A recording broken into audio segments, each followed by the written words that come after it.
जय हिंद मेरे प्यारे साथियों, कैसे हो आप सभी। उम्मीद करता हूँ आप सभी अच्छे होंगे, अच्छे से पढ़ाई भी कर ही रहे हो। जैसे कि आपको पता है कि आपके जो फॉर्म है वो 27 तारीख से स्टार्ट हो रहे हैं, यानी कल से स्टार्ट हो रहे हैं। ठीक है, बहुत से बच्चों के डाउट्स हो रहे हैं अब कि सर इतनी जल्दी पेपर हो रहा है कि हम कैसे तैयारी करें। बहुत से बच्चों के प्रश्न यही आ रहे हैं, ज्यादातर कमेंट अगर देखे जा रहे हैं तो यही आते हैं कि सर मैथ के स्ट्रॉन्ग मैथ के इंपॉर्टेंट टॉपिक बताइएगा, मैथ के लिए बुक्स बताइएगा, जीएस के लिए बुक्स बताइएगा। तो बहुत सारे बच्चों के डाउट्स वगैरह है, उन डाउट्स के आधार पर ये वीडियो बनाकर लेकर आया हूँ आपके लिए। तो दोस्तों इस वीडियो में बात करने वाले हैं कि जीएस को हम कैसे कवर कर सकते हैं। ठीक है, पहला हमारा जो प्रश्न इसमें रखा गया है वो है कि हम जीएस को कैसे मजबूत कर सकते हैं, जीएस के लिए इंपोर्टेंट बुक्स कौन सी होने वाली है, क्योंकि अब अंतिम समय आ गया है, क्योंकि अब बस आपके पास समय बचा नहीं है। 11 फरवरी को आपका पेपर रखा गया है। उसके बाद बात कर लेते हैं कि मैथ के महत्वपूर्ण टॉपिक कौन से हैं। ठीक है, इस पर भी बात करने वाले हैं। उसके बाद कौन से ऐसे 2 सब्जेक्ट होंगे आपको जो इस परीक्षा में सफलता दिलाएंगे, वो भी हम बात करने वाले हैं। तो वीडियो को स्किप मत करिएगा, बने रहिएगा। ठीक है, तो सबसे पहले बात कर लेते हैं कि जीएस को हम कैसे कवर कर सकते हैं। ठीक है, तो जीएस के लिए बात कर लेते हैं। सबसे पहले देखो, अब आपके पास वो समय नहीं है कि आप लूसेंट से या फिर कोई ऐसी बुक्स लो जिससे कि आप बेसिक तैयार कर पाओ। बेसिक आपका तैयार जितना होना था वो आपका बेसिक तैयार हो चुका है। आपके पास एग्जाम के दिन कितने बचे हुए हैं। ठीक है, अब ये महीना तो आप मान लो चला गया, तो एक महीना 40, ये मानो टोटल आपके पास 40 दिन है। ठीक है, 40 दिन आपके पास बचे हुए हैं और आपका 11 फरवरी को पेपर है। ठीक है, एक दिन पहले का हमने काउंट कर लिया और ये 2-3 दिन हम मानेंगे नहीं, क्योंकि इसमें आपके फॉर्म भरने में, आप डॉक्यूमेंट बनवा रहे हैं उसी में आप लगा दोगे। तो आप जीएस के लिए सबसे इंपोर्टेंट जो बुक्स होने वाली है, अब आपके पास समसमय की घटना चक्र। ठीक है, सिर्फ अब आपको कुछ नहीं करना है, समसमय की घटना चक्र जो आपको मार्केट के अंदर मिल जाएगी। ठीक है, समसमय की घटना चक्र, ये प्रत्येक बुक आपके पास हर सब्जेक्ट की होनी चाहिए। ठीक है, मैं आपको दिखा देता हूं, इस तरह की ये बुक्स है, मार्केट के अंदर आपको मिल जाएगी।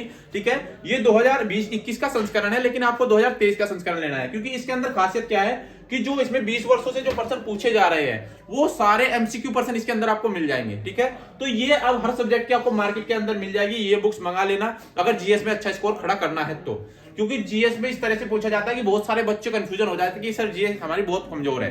कमजोर होती है क्योंकि आप बेसिक से जीएस तैयार नहीं कर सकते।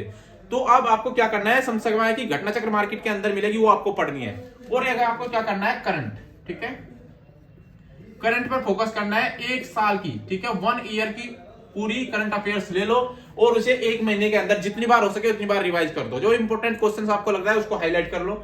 उसके बाद आपको क्या करना है, जीके में आपको यूपी का भी घटना चक्र लेना है, यूपी जीके घटना चक्र, ये भी आपको मिल जाएगा मार्केट के अंदर। ठीक है, तो ये जीके के लिए अब आपके पास सिर्फ यही चारा है, यही अपने पास रखिएगा और इनसे तैयारी करिएगा। ठीक है, क्योंकि इसमें आपको प्रीवियस पेपर के क्वेश्चंस मिल जाएंगे। ठीक है, तो देखो तीनों बता दिया आपका समसमय की घटना चक्र, इसमें आपको ऑल सब्जेक्ट आ जाएंगे।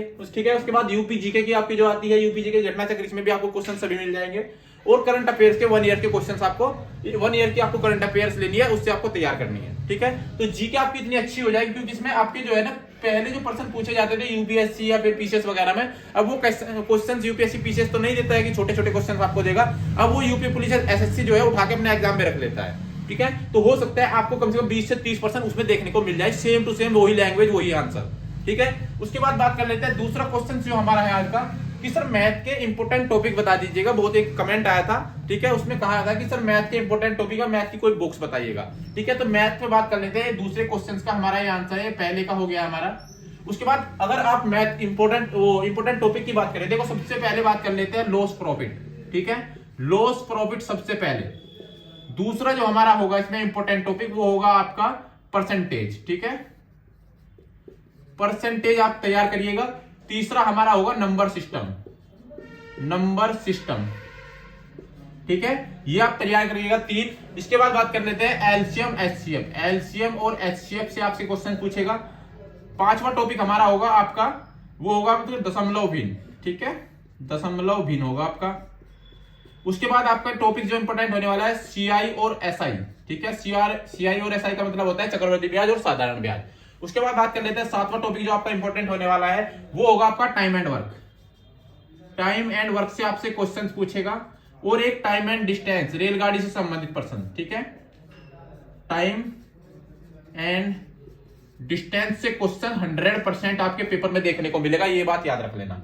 इसके बाद आपका एवरेज से क्वेश्चन होगा। ठीक है, 9वां टॉपिक आपका होगा एवरेज, एवरेज से क्वेश्चन पूछेगा। इसके बाद आपका क्वेश्चन आएगा रेशो। ठीक है, रेशो से आपसे क्वेश्चन पूछेगा। इसके बाद एक टॉपिक है आपका मेंसुरेशन, इसको आप तैयार कर लेना। ये 11 टॉपिक आप तैयार कर लो। आपके जो 1920 क्वेश्चन आते हैं सभी इसी के अंदर से मिल जाएंगे। अगर यकीन नहीं आता है तो आप प्रीवियस पेपर के क्वेश्चन उठा के देख लीजिएगा, आप सबसे ज्यादा इन्हीं के अंदर से आपको देखने को मिलेगा। ठीक है, ये दूसरे क्वेश्चन का आपका आंसर होगा, ये आपके इंपॉर्टेंट टॉपिक होने वाले हैं, तो इस पे ध्यान दीजिएगा। जो थोड़ा कमजोर है मैथ में तो वो भी जो तुम्हें दिखाई दे रहा है इन्हीं की प्रैक्टिस करिएगा और एक्स्ट्रा मत पढ़िएगा। ठीक है, आप सिर्फ प्रैक्टिस करिएगा जितनी प्रैक्टिस हो चुके। उसके बाद बात कर लेते हैं तीसरा जो हमारा प्रश्न है, कौन से 2 सब्जेक्ट होंगे जो आपको इस एग्जाम में सफलता दिलाएंगे, महत्वपूर्ण कौन से होने वाले हैं। तो सबसे पहले बात कर लेते हैं जो आपका महत्वपूर्ण होगा। देखो सबसे पता है आपको कि रीजनिंग एक इसमें सबसे ज्यादा रोल अदा करेगी, तो वो रीजनिंग करेगी, क्योंकि रीजनिंग के 56 क्वेश्चन आते हैं। क्या आते हैं? 56 क्वेश्चन आपके रीजनिंग के आते हैं। सबसे ज्यादा रोल अदा करने वाला सब्जेक्ट होगा रीजनिंग आपका। दूसरा अगर बात कर लेते हैं तो वो होगा आपका हिंदी। लेकिन हिंदी को बहुत सारे बच्चे क्या है कि इसको सब आसान लेके चलते हैं कि हिंदी हो जाती है, लेकिन हिंदी बहुत गलत होती है। ठीक है, इसे आपके क्वेश्चन पूछेगा 38 और 37 आपके हिंदी के क्वेश्चन होंगे। ठीक है, तो 37 क्वेश्चन ये होंगे और दोनों को मिला लिया जाए तो 83 क्वेश्चन 2 सब्जेक्ट से पूछे जा रहे हैं। अगर 2 सब्जेक्ट के आपके 83 क्वेश्चन पूछे जा रहे हैं तो तुम्हें अपना टारगेट बना के चलना है कि हमें 75 प्लस के आसपास यहीं से स्कोर करना है। किसमें? हिंदी और आपका रीजनिंग में आपको 75 प्लस स्कोर बना के चलना है। अगर आप टारगेट बना के चलोगे कि मुझे 75 प्लस करना है, तब जाके आपके आएंगे कितने? 68-70 के आसपास आपके सही होंगे। अगर आप 68-70 यहां से कर लेते हैं, उसके बाद आपका पॉइंट रहेगा जीके। जीके में आपके 38 क्वेश्चंस आएंगे। कितने? 38। अगर आप 38 में से भी 20 क्वेश्चंस कर लेते हो, तो अगर आप इसमें भी 20 क्वेश्चन ऐड कर दे तो आपके 90 क्वेश्चंस आपके यहां से हो चुके हैं। और आपका जो मैथ के 19 क्वेश्चंस आते हैं, फिर वो आपका रहेगा कि आप मैथ में कितना हल करते हैं। ठीक है, तो अगर किसी का मैथ कमजोर है तो उसे अपना सबसे ज्यादा टाइम फिर यहां लगाना पड़ेगा। उसे ये 70 नहीं करने होंगे, फिर उसे 75 करने होंगे।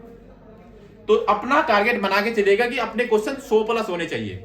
और दूसरी बात ये रखना, जितने ज्यादा क्वेश्चन अगर आप हल करोगे और ज्यादा गलती होगे तो नंबर माइनस भी होंगे आपके। इसलिए निगेटिव मार्किंग का ध्यान रखते हुए उससे बचिएगा। ठीक है, अगली वीडियो इसी पे बनाऊंगा कि निगेटिव मार्किंग से आप कैसे बच सकते हैं। ठीक है, तो उम्मीद करता हूं आपको ये वीडियो अच्छी लगी हो। तो 2 टॉपिक आपके इंपॉर्टेंट होने वाले हैं, क्योंकि इनको आप करके जाइएगा, 2 सब्जेक्ट। ठीक है, तो मिलते हैं अगले वीडियो में, तब तक के लिए जय हिंद जय भारत। अगर वीडियो अच्छी लगी तो लाइक शेयर जरूर करना, चैनल को सब्सक्राइब करना।